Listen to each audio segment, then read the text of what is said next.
Здрасти, Сенка. Здрасти, Осе. Трябва да пазаруваме. Слушам те, какво имаш нужда?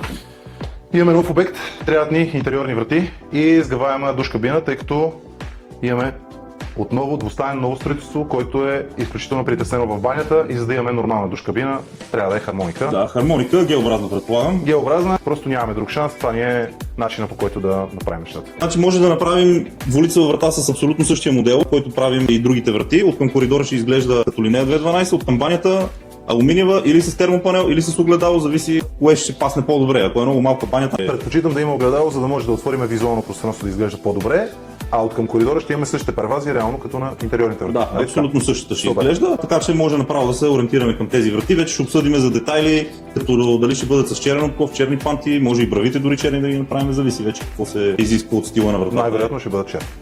Окей. Добре, супер. Ако имате нужда от консултация за интериорни врати, душ кабини или нещата, които предлагаме, заповядайте в нашите шоуруми в Бъкстон и в Младост.